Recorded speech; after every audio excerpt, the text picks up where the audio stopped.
Welcome back, listeners, to Sandman Stories Presents, a folklore podcast where I read you to sleep or until the next story. I'm your host, Dustin. If you want more Sandman, I have extra stories that are too spicy for the main feed, available on my Patreon. You can even join at the free tier and get everything. Today we are back in a book of Armenian folktales written down by A.G. Seklemian. The first story tells a familiar tale of the magic fish from the sea taking off its skin and making the fisherman happy. We've seen this in Turkish tales already. And in the second story, we learn about the golden-headed fish. I'm not going to tell you anymore. It's a secret. Okay? Let's begin.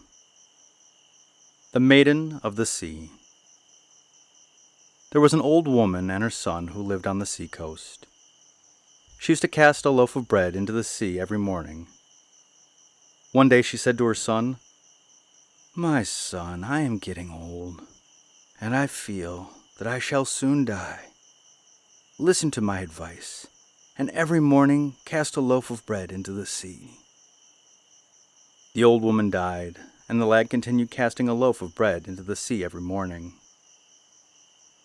One evening, as he came back home from his work, he was surprised to see the house swept and cleaned. Another day, he put some meat in the cupboard, and in the evening, behold, the meat was cooked and the table was ready for him. This was repeated several times. One day, he hid himself under the stairs. Soon, a splash of water was heard in the sea, and lo, a big fish cast itself onto the threshold. At once, the skin of the fish fell down, and out of it came a maiden as beautiful as the shining moon. She swept the house clean and finished the kitchen work and was just going out the door when the lad grabbed her. "Mama, Mama, help me!" exclaimed the maiden. Immediately a voice came from the sea. "Don't be afraid, daughter. That is my son-in-law." By the will of God and the permission of the mother, the maiden became the bride of the lad. At once, the priest was called, who performed the marriage ceremony, and for 7 days they celebrated the wedding festival.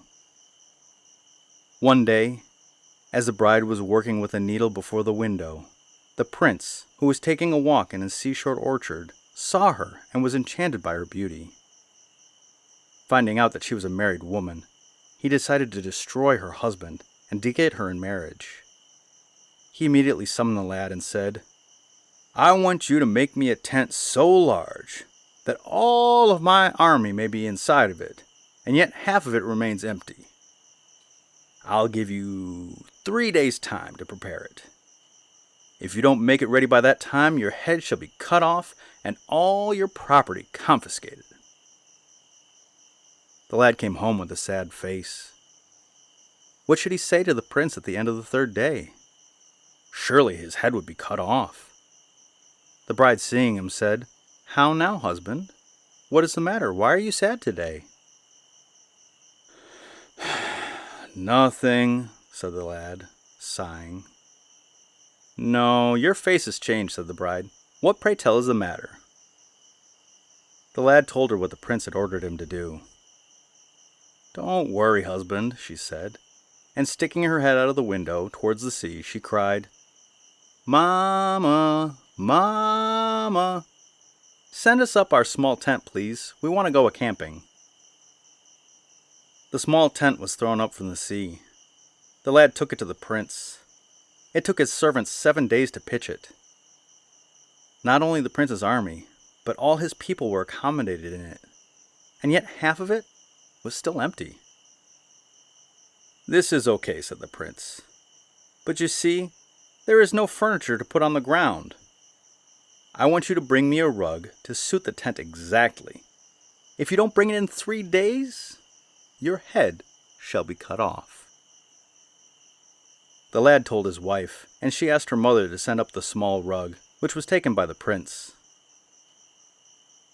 The next day, the prince told the lad to fetch him a cluster of grapes so large that all his army might eat and not be able to finish it. On the following day, that was also brought. Then the prince wanted him to bring a 3-day-old baby who could walk and talk like grown-up people. This time the lad was dismayed, because it was a sheer impossibility, and he thought he would surely lose his head this time.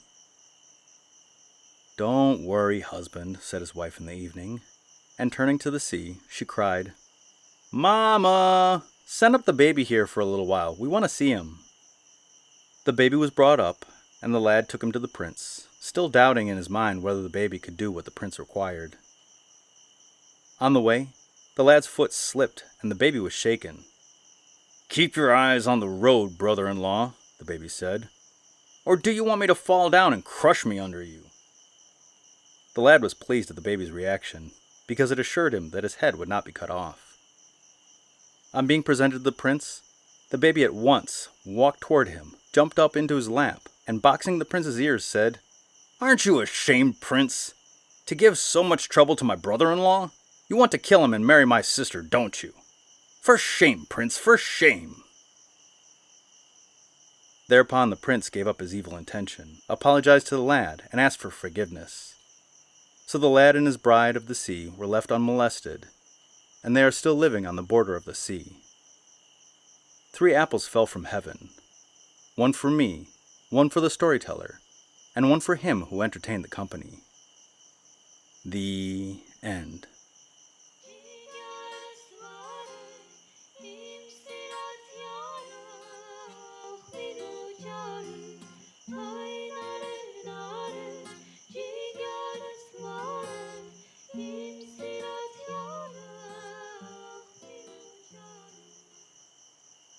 Okay, and story number 2, The Golden-Headed Fish.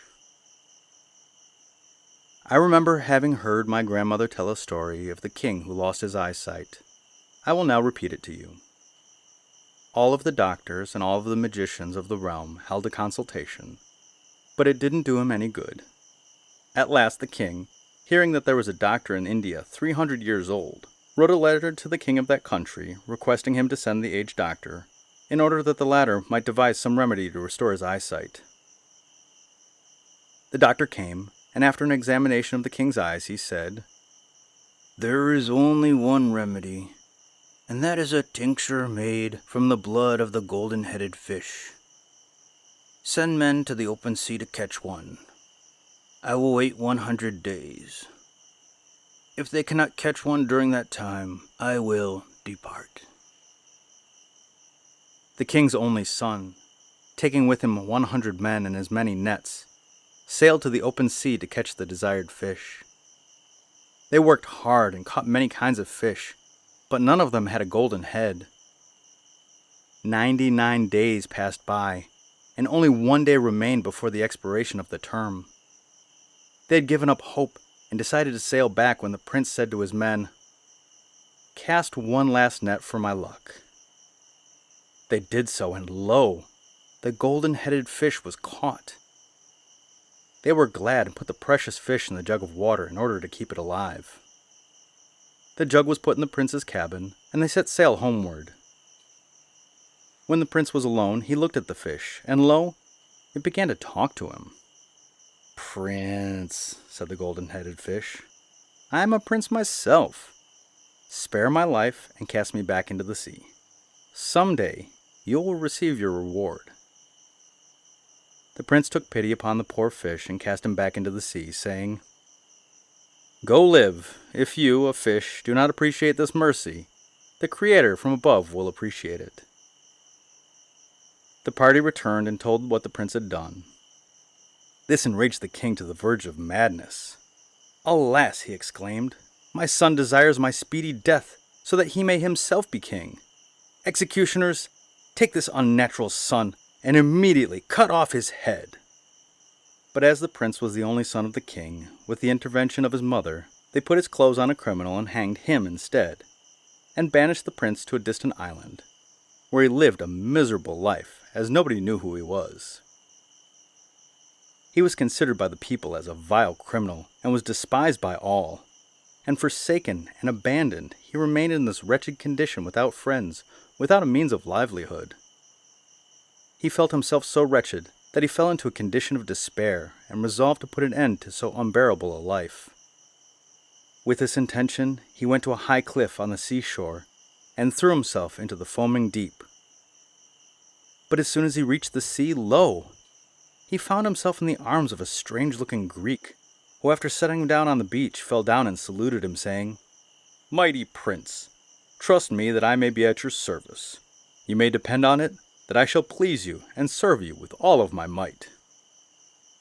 The humane and brave conduct of the stranger, and his kind and courteous words, made such an impression on the lad that his despair at once was banished, and he repented his attempt to die. He accepted the services of the Greek, and they went together to the lad's house, where a rich dinner was awaiting them. Therefore the prince found everything necessary abundantly prepared, and master and man lived together for a long time. During those days the people of the island suffered from the frequent attacks of the large dragon, which devoured all the men it met.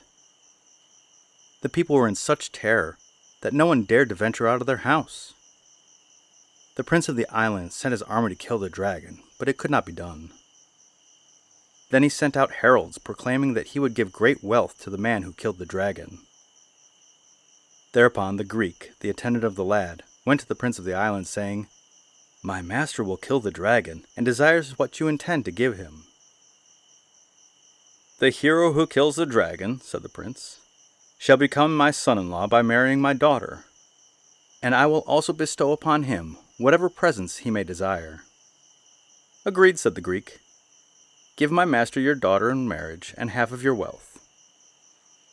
Then he went, and killing the dragon himself, brought its ears to the lad, who took them to the prince. He became the son-in-law of the prince by marrying his daughter, and lived in a splendid house, which the prince gave him with half of his wealth. As the prince had no son, the lad succeeded him after his death, and reigned over the island. A son was born to him. One day the Greek said to the youth, "Abdicate the throne in favor of your son, appoint your wife as the regent, and let us go to the city of the king of the West." The young man consented, and they started, taking with them vast riches. As soon as they reached the city of the king of the West, the Greek said to the lad, "Go ask for the hand of the daughter of the king in marriage." The lad went to the king, who was pleased with him, and said, "Prince, I see you are a worthy man. Now let me tell you frankly that I have given my daughter to 99 princes in marriage, and every single one of them died on the nuptial night. I have pity on your youth." The lad, hearing this, was afraid, but the Greek insisted, saying, "No, take her in marriage. Do not be afraid." The youth took the maiden in marriage. As soon as the wedding ceremony was performed, the king's servants began to prepare the bridegroom's coffin and his grave also. During the nuptial night, however, the Greek hid himself in the wardrobe of the bedchamber. As soon as the bride and the bridegroom were asleep, he came out and stood at the head of the bed, holding a dagger and tongs. At midnight, a viper came from the bride's mouth to bite the bridegroom. The Greek at once took hold of the serpent with the tongs, and cutting it into pieces with the dagger, hid in the wardrobe. In the morning the king's men came to bury the bridegroom, and lo, he was alive, and they ran back to carry the good tidings to the king, and to congratulate him on the happy event. On the following night, there came from the bride's mouth another viper, which the Greek killed, and after that they lived in peace. Now the king of the West also had no son, and after his death, the lad succeeded him on the throne. One day, a messenger came to him from the city of the king of the East, the youth's fatherland, sent from his mother, saying, "Your father has died. Come and reign in his stead." The youth, putting a regent in his place, took his second wife, accompanied by the Greek, and started for his fatherland. He set sail, and on the way he stopped at an island, where he also took his first wife on board. Then they proceeded to come to the kingdom of the East, the lad's fatherland, where he was crowned king. Thus the kingdoms of the East and the West, with the island between them, were united under one crown, and were therefore governed by the same sovereign. Soon after the coronation of the king, the Greek asked his master to give him leave to go to his own country. "My friend and benefactor," said the king of the Greek, "I owe you not only everything I have, but my very life and existence. Come and take whatever you please, and then go on your way." "Whatever we earned together," replied the Greek. "So I have a right to half of whatever belongs to you. However, I will take nothing from your wealth and property, but let us divide your wives between us." "Well said," answered the king. "Take whoever you like the best." "Not so," said the Greek, "lest you should think that I had the beautiful one, and I should think that you had her. But we shall divide both ladies into equal parts, half to you and half to me." The king at first thought to offer opposition, but remembering the many favors he had received from the Greek, he thought it would be ingratitude on his part not to comply with this one strange demand of his tanned friend. "Well, I agree to that," he said at last. Then they took both women under the sycamore tree on the seashore, where the Greek hung the daughter of the king on the west, head down, and lifted his big sword as if to cut her in two by a single stroke.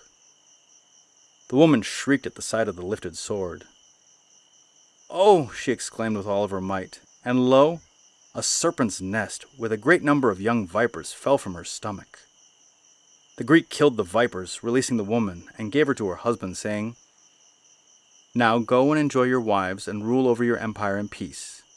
There is no more evil left to trouble you. In doing all these things, I have done my duty, because you have saved my life. I am the golden-headed fish. Farewell." This he said and dived into the sea, where he still lives to this day. The end.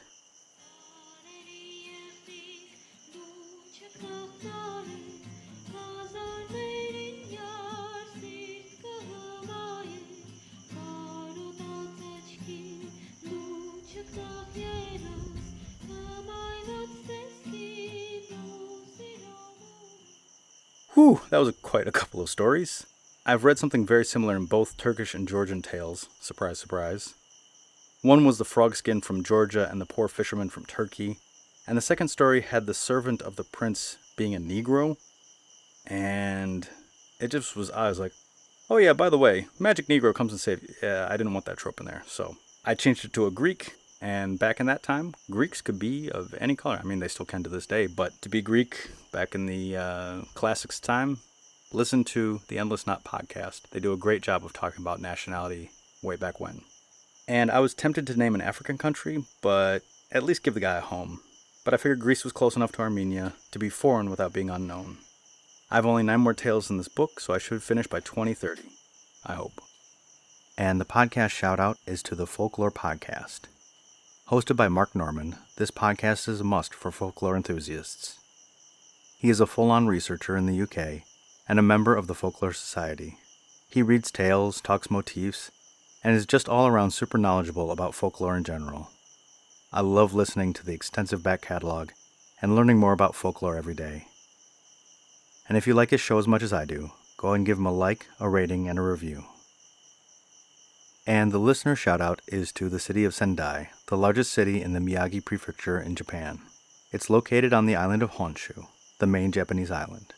The city itself was only founded in 1600 by the daimyo. Google says the remains of the 17th century Sendai castle, built for samurai Lord Date Masamune on Aoba Hill, overlook the city and include a museum of historical artifacts. The Sendai Museum focuses on the history and culture of Japan's Edo period and displays Masamune's samurai armor. And I would love to visit there. And so I say to my listener in Sendai, in Japanese I say, Arigato oyasumu nasai. Thank you, and good night.